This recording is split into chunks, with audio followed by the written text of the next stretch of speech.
আমাদের জাতির মা বেগম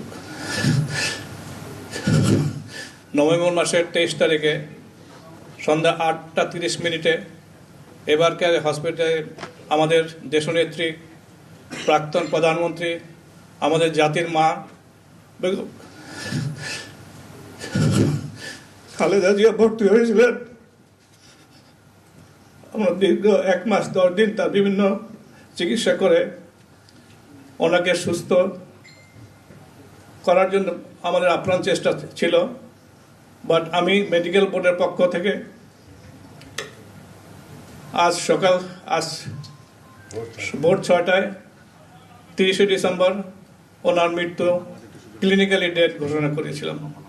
আপনাদের মাধ্যমে দেশবাসীর কাছে ওনার দোয়া চাই। আপনারা দোয়া করবেন উনি যেন বেহেশতবাসী হন।